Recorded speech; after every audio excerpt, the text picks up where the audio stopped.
Einstein showed how the past and the future exist simultaneously in one geometric object. So all time exists all the time. Let me say that again. All time exists all the time.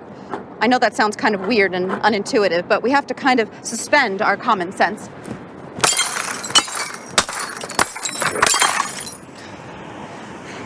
And accept that mathematically, and according to the best physics formulas we have, that actually makes sense. With a trust in all of these places, the government, politicians, oh, there they are. And look at the world. You've got more drug outreach centers in this country than you got AMPs because of the destruction. But it's time to trust them in the same wonder that shows a dog how to give birth, the same wonder that shows a goose how to go from Canada to Acapulco, the same wonder that brings back a robin from wherever he is to your backyard every year. That same wonder wants to take you to the place of safety too, and your children as well. But it requires you. It requires you. Let's visualize the geometric object that Einstein spoke about as a block. Remember the tetrahedra, the building block pixels of reality I told you about? Now imagine the entire universe, everything, everywhere, in one frozen moment in time. As in Exodus 14, don't be afraid, be still, and you'll be lifted out of the trouble that surrounds you. It says in Isaiah 8:17, I will wait upon this Lord. I will wait upon these beings of light that we have called God. I will wait upon them until they come, and I will make contact with them. But you must know. You must understand how this works. You must realize that this is science. And you must look to these extraterrestrials or this power, or call it God, whatever you want, for signs of importance. And let's see when we talked about earlier in the program. I mean, I don't know what else I could tell you. Single frame in a movie. In this one frame, all of reality everywhere appears frozen in this one position. Let me give you an analogy. In a movie shot on 35mm film, there are 24 frames a second. There's no actual movement in a movie. There's just a sequence of frozen frames. Now remember how I told you about the Planck length of space, which is the smallest length possible? Well, there is also a Planck length of time, and it is much shorter than 24 frames a second. In fact, it's 10 to the 44 times shorter than a second. Okay, so... I told you about the outer court, the curtain, which is the web. I told you about the inner place, which is, okay? Now remember, I showed you, and for those of you who aren't here, Joan has the stuff. I showed you the Stedman's Medical Dictionary. You have the brain dura mater. You have arachnoid, which is the web. And you have pia mater, which is the holy place. Now this is a significant thing. In other words, look, come with me. Go to page 70 in the Bible, all right? Exodus chapter 26, page 70 in the Bible. And in Exodus chapter 26, verse 33, look with me, okay? And you shall hang up the veil. Now that's the curtain in the center, that you may bring in the veil in the ark, and the veil shall divide the holy place and the most holy. That's a short one-line description. You can find other descriptions of it. But the holy place would be the dura mater, the outer court. The most holy would be the pia mater. Pia mater means tender mother. And you hang up the veil between the two. And your brain has a dura mater, it has an arachnoid, which is a web, and it has a pia mater, okay? Now, when Jesus is crucified in that story and all this business, the curtain is torn down. That means that there is no longer a web to separate you from the Holy Mother, which is that innermost part of your brain. In other words, can you understand this? You are standing outside, and the center is this web, which is preventing you from reaching the Holy Mother, which is Isis, the Queen, Mary, whatever you want to call her. And when that web goes, Holy Mother is waiting to take you back into her arms. That's your true mom, waiting for you, inside of you. That's what the secret of all of this is. Now, how could this be conveyed about this web? Say, What is the most fantastic mode of communication all over the world in 1996 on the planet Earth? It's called the World Wide Web. Back to our frozen frame of reality. The entire universe in one frozen moment, one frame. But instead of a frame in a movie, it's a frame in all of reality. Now, imagine the next frame. Each frame is different from the previous one, just like in a movie. And Jesus comes back as the sun star in Pegasus, and you can see it with binoculars. And his name as the sun star, Jesus, in Greek has a numerical value of 888. And what is the new long-distance number that is all over the world, that without this sign you cannot dial long distance? The number is 888. Someday somebody's going to stand there with a white suit on and a helmet and lift his goggles and say, didn't you get the thing about the 888 and the web and all that stuff? What the hell, what you do? Did you listen to anything? If you turn off the damn television for a while and listen. Okay.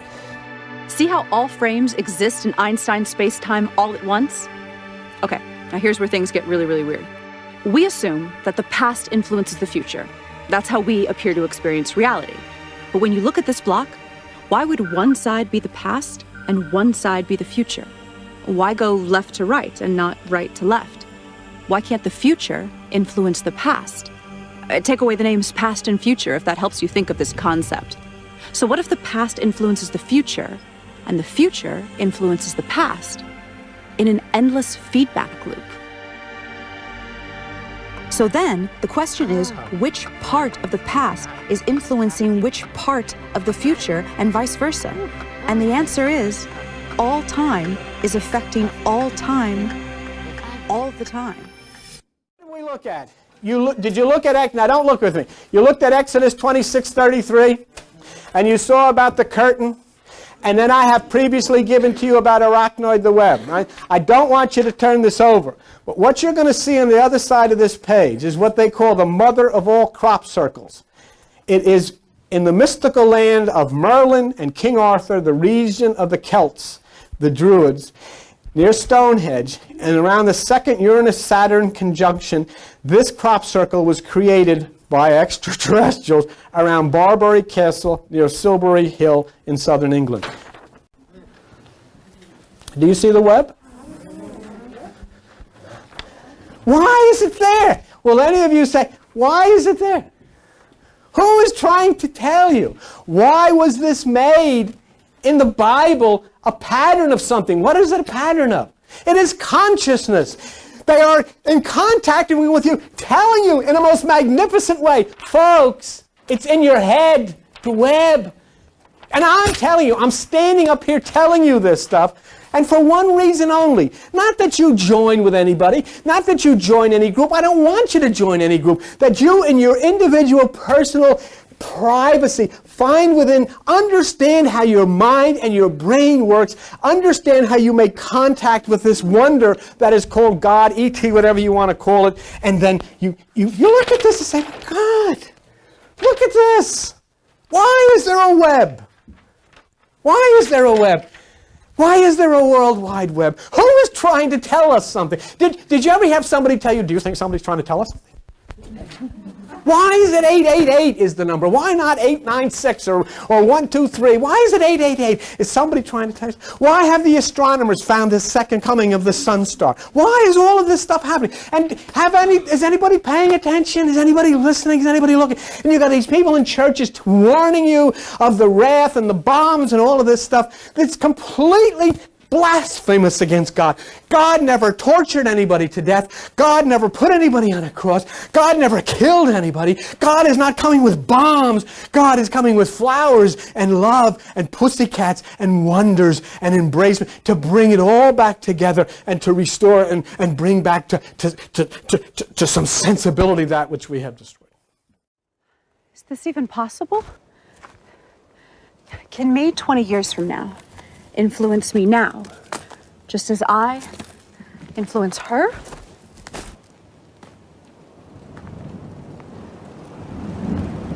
So can me 5 minutes from now influence me 10 minutes ago, just as me 10 minutes ago influences me as a baby, just as me as a baby influences me on my deathbed. This is too weird to even grasp, but everything we know says this is the way it is. And that's the beautiful part.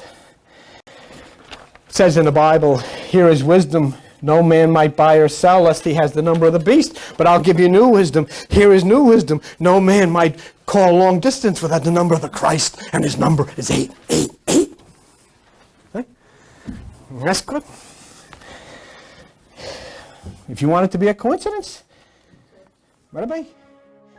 Harnessing principles of reality that are, up until very recently, completely not observable by us is just fascinating in ways that I can't completely articulate. The overwhelmingly obvious killer app for quantum computation is optimization. Optimization problems are extremely difficult problems. Actually, all Google server centers together will not be capable of coming up with the best solution to these optimization problems as they get larger.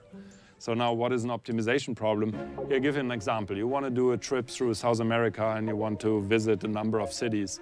And then you ask, what is the cheapest ticket I can get to visit, let's say, 20 cities? And you can, of course, different routes and different airlines. And sort of imagine I list all the different options I have for my different routes to travel to these cities. We currently, as a civilization, we generate vast amounts of data. It could be climate data, genomic data, but it's very difficult to generate useful insights oftentimes from that data. Am I stoned? Okay, so if every moment is co-creating every other moment, both forward and backward in time, then reality would be this massive neural network spanning space and time. This type of network would have one even way stranger quality than anything we've talked about so far. It would be its own creator. But the fact that all... Now, what I'm going to show you next is interesting, and I think you'll see a pretty good analysis here of how we communicate to God, how God communicates to us. This was put together by John Kramer. And John Kramer is a noted physicist from England, and he works at a university out in Washington State. But let's take a look at this diagram. And this is called John Kramer's transactional interpretation. On the left side, you'll see the diagrams that John Kramer has put together to kind of demonstrate how it works. And on the right side, his comments. Now, what he says, if you can read the right side, he says, reading from the top down, emitter E sends out an alpha wave. All right, let's look over to the left side here. And on the left side, you'll see emitter E. Now, what I'm going to do is I'm going to call that, just for the sake of conversation and try to explain it, I'm going to call emitter E Jesus. Jesus sends out an offer wave. You know, I stand at the door and knock. If anybody will open the door, okay? Then you see on the left side, absorber A, and I'm going to put US in there to mean that's us. And so here we have Jesus making the offer wave. I stand at the door, knock, that's the photon. And then us opening the door by receiving that. And so John Kramer says, E, as we have it, Jesus, sends out an offer wave, okay, which is picked up by absorber A, which I have marked as us. Now we drop down to the middle diagram on the left side. And it says here that absorber A sends a confirmation wave. So you see it going back from us to Jesus, if you would. And when that happens, now this isn't spiritual, this is not religious, this is not hocus pocus, this is how the photons and the quantum subatomic realm works with electrons. This is the way it works, okay? So we have us, our photon, sending back a wave to the Jesus photon, accepting the initial offer. And then John Kramer says that when that occurs, the offer wave and the confirmation wave cancel each other out everywhere in the universe except in the direct path of the emitter and the absorber. So if it's us and Jesus or Jesus and us, that is the only place where this is taking place. And then if we will look at the left side at the very bottom, we find out that this is where the transaction is then completed. Okay? The transaction is completed. Contact has been made. Folks, you can try to change this any way you wish, but this is the way the subatomic realm works. What you have always called the spiritual realm. This is the way it works. This is the way we quote-unquote pray to God. This is the way God responds to us. And it requires us to acknowledge and to receive that offer. And I'll show you how we do that later through our meditation.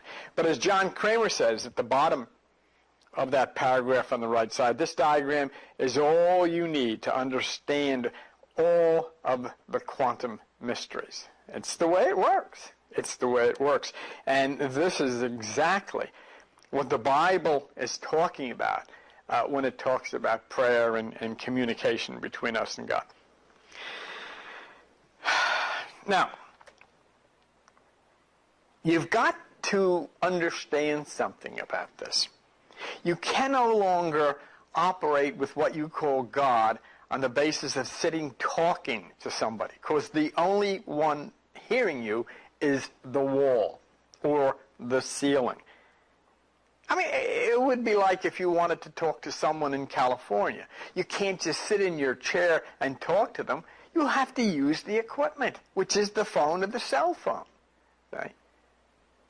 In the same way, to communicate with what we call God, or even departed loved ones, we have to use the equipment which is provided for us. And it's kind of like a pineal cell phone. Right? There is no other way. You are photon, God is photon, Jesus is photon, and those who have passed on from us physically, loved ones from our family and friends who have died, they're also photon. So why shouldn't we be able to communicate with them if they're photon and we're photon? See? Oh, religion will say, well, no, he's talking about communicating with the dead. No, I'm not. You can't communicate with anything that's dead. Those loved ones or friends who have passed on, their bodies are dead, not them. The photon cannot die. And so if our photon is alive and we happen now to be in a body, what should prevent us from communicating with their photon who is alive and presently outside of a body, for all we know? But you've got to go into meditation to do this. And what you do is you concentrate on the forehead, which stimulates and excites the electrons in the pineal gland, which then either sends out a photon, a prayer to God, or absorbs a photon, a message from God, a message from a loved one who has passed away. You have to do it that way, because it's just the way it works. And you can't do it by sitting there and praying or singing or talking any more than you could talk to somebody in California without using a phone. You can't. Is, are we alone? And I have a feeling that quantum computers, as they mature, are going to help us answer that question. This is, of course, a more long-term research endeavor, and there are still tremendous obstacles and big questions. Some of those will be addressed in D-Wave. Some will be addressed at NASA and some at Google. I wasn't sure. What I will do is get you to the front door. What I'm going to do right this minute is get you to the front door. And what I would ask you to do is not share this with anybody, because treat it like it should be. It's not for groups. It's not for teachings or whatever. You have an opportunity. People that are not here, I'm not no one. I'll do this again. That's the way it is. And it's because I follow what I'm told to do. If you are not into this, if you really are not sure about this, you haven't studied this, you don't really know whether you want to do this or not, then don't do it. I don't want you to do it. Let me tell you why. And this will sound a little spooky to you, but anyhow, things that you're not aware of do sound spooky sometimes. If you take this, and as you get to the front door, and it will look you through the front door, two people will come, and at that point you have to tell them something. And you have to know the right thing to tell them. Okay? So where is that mess stuff from? Okay. When I left here last week, I said, you know, now is the time. Now tell me, where do I find what you promised me? Because I got all these people coming. You know, it's like inviting everybody to a party and you forget to order the ziti or whatever they have with those things. And then I was given and I found. I don't know how many of you ever heard of the Coptic. Coptic were mystic Christians of ancient Egypt. They were Gnostics, and a Gnostic is one who says salvation does not come from faith, salvation comes from knowledge. You have to understand. It's just like if I told Al, play, or I asked you to go in and say play guitar, and you didn't understand how to work that equipment, you couldn't do it. Okay? Now, when you understand and you have an opening towards this knowledge, I was taken to one of the ancient books of Coptic Egypt called the Book of Eo, the Book of Jesus. In this book, Jesus provides you, as one who will be willing to discipline yourself to him, with three things to get you through the front door. And then we'll go later if you're interested. A symbol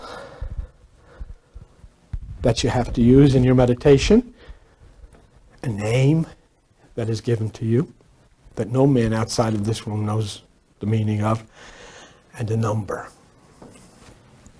And I've placed these on cards and in envelopes. When we go into the meditation, I would ask just those who are now ready to come and take one from me. For those who say, well, I'm not too sure about this, don't worry about it now. There'll be other times later. So, how does free will work? One of the most surprising discoveries of quantum physics is that reality only exists when it is observed. That literally, particles do not exist until they are observed. Famous physicist John Wheeler, he's the guy who came up with the term black hole, says that reality is made of information, which is created by observation.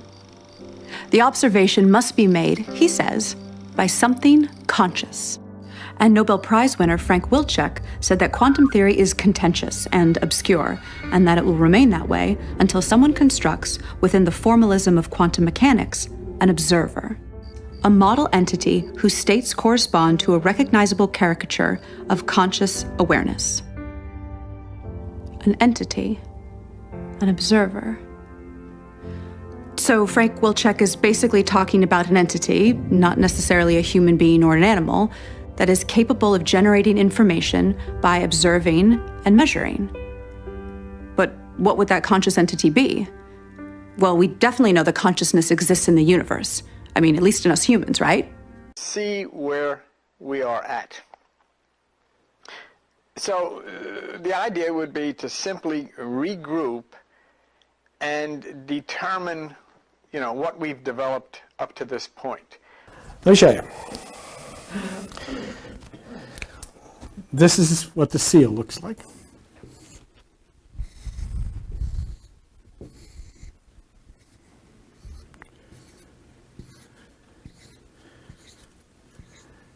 Okay? And when you have that card, what you would do is you will focus on that seal and you will concentrate on it until your eyes almost start to burn, until it embeds itself in your consciousness. Basically, this is a quaternary. You have that with a superimposed like that. And what that is this is the neutral here. And I don't know if you can, I'm sorry.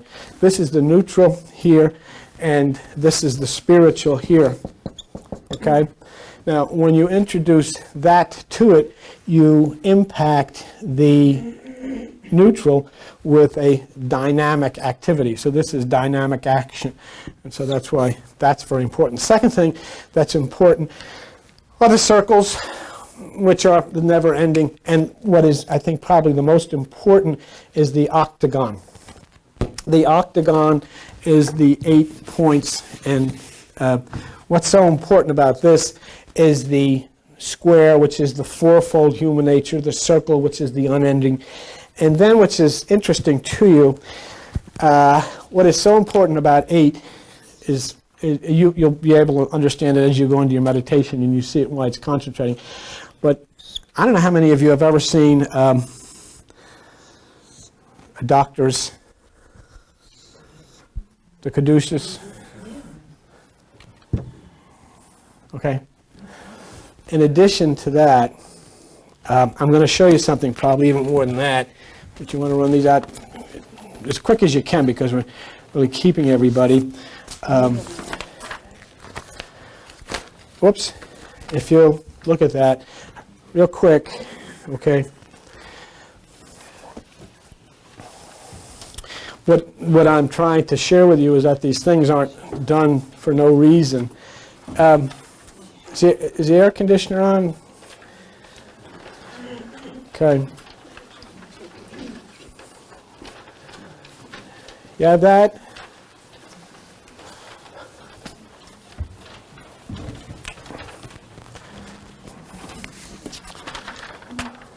Got that? Okay. What I want you to do, I want you to hold that in your hand like this. Got it? All right.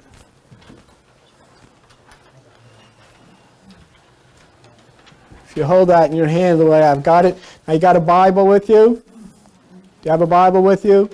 Would you please open it to page 296? And in page 296 talks about the construction of the temple.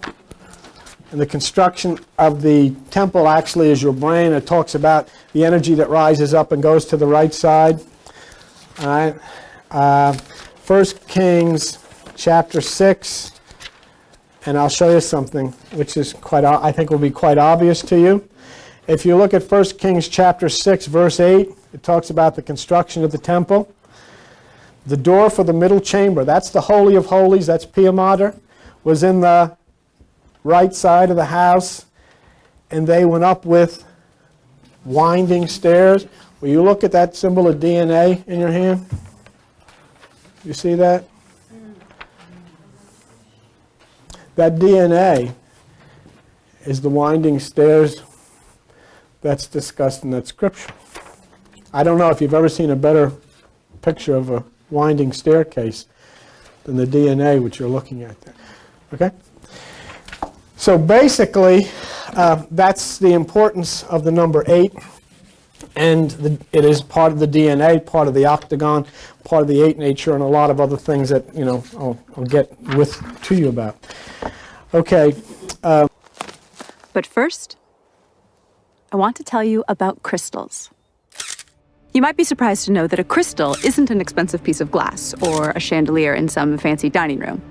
The word crystal simply means a pattern that is periodic. Look at this checkerboard pattern. See how it continues to spread out infinitely in each direction? That means it's a periodic pattern. So that's a two-dimensional crystal. This is another two-dimensional crystal. And this is another. You can also have three-dimensional crystals. By the way, this 3D glass is called crystal because its atoms are actually arranged in a crystalline pattern. Now, if you would just for a moment put that down, and when I'm done here, you can come up, Albert, in particular, you would want to see this. I don't know how I find this stuff, but anyhow, I do. This is the word that you will use. This is your password, okay?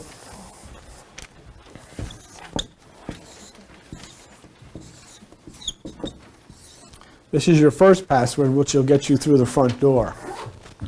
There'll be another one when the 2 comes, and after you give the second one to the 2 who will be standing there, they will move over to the left. Don't ask me. Just, I said it, all right? Okay, now, when I saw this word first, my initial carnal mind said, oh, here we go, another mantra. We need this, you know, like we need another hole in our head. So I sat down and I fired up the computer and I looked at Grolier's, and I have it here for you, and I will be glad for you to come after we're finished here and look at this. Azozeo, okay? Azo.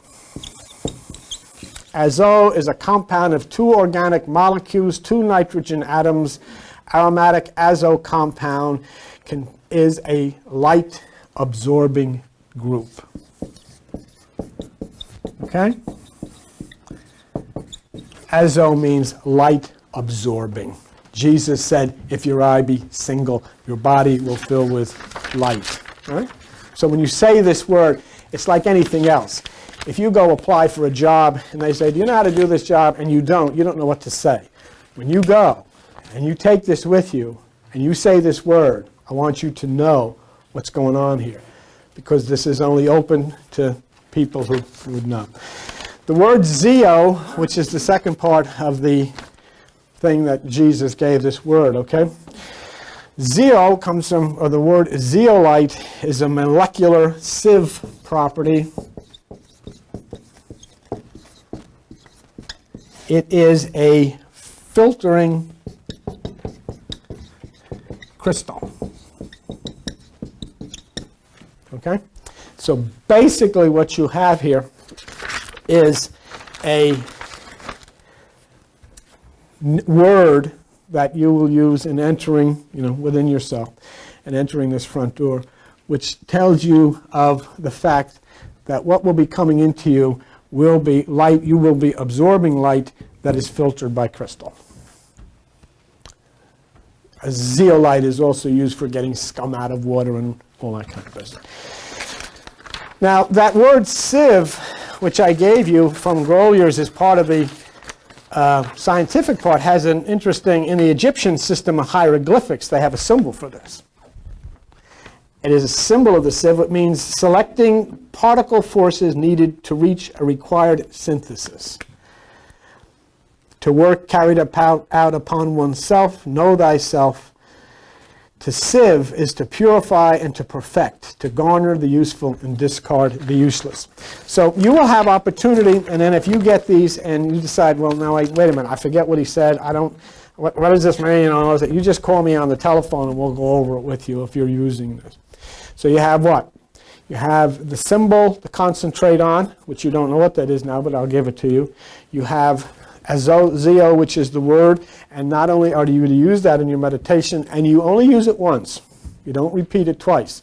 What happened to Moses? When God told Moses, he said, Moses, I want you to knock on this rock and water will come out. That's talking about the pineal gland of the brain.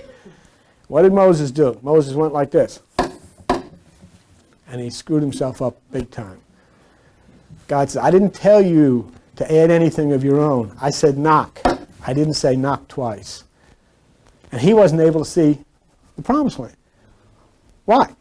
You'll never see the promised land. You'll never make contact if you add anything of your own. And I don't care what books you're studying. I don't care what teachers you have. I don't care where you cannot add anything. You take it within yourself. I have given you instructions that are taken from the Coptic Gospels of ancient Egypt that come from Jesus. He said, that's the word, that's the symbol, and I'll give you the number. Solve optimization problems better, you have an important resource at your hand.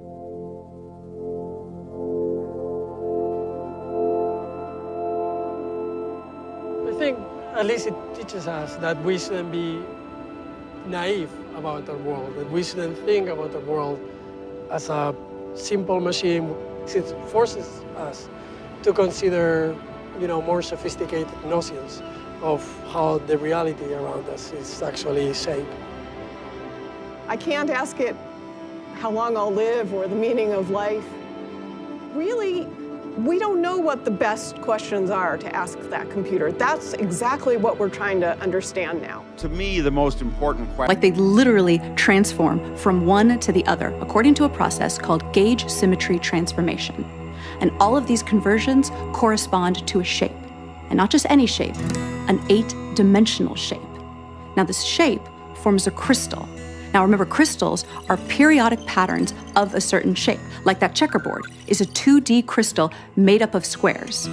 So this crystal is of a particular 8-dimensional shape, and this crystal is known as the E8 lattice.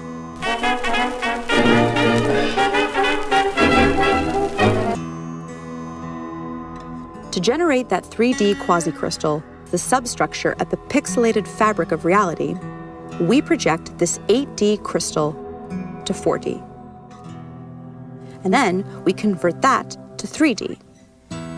Now, just like the basic cell shape of the 3D cubic lattice is the cube, the cell shape of the E8 lattice is an 8D shape with 240 vertices. We call it the Gaussian polytope. When the Gaussian polytope is projected to 4D, it becomes two identical shapes of different sizes. The ratio of their sizes is a unique number, 0.618, also known as the golden ratio.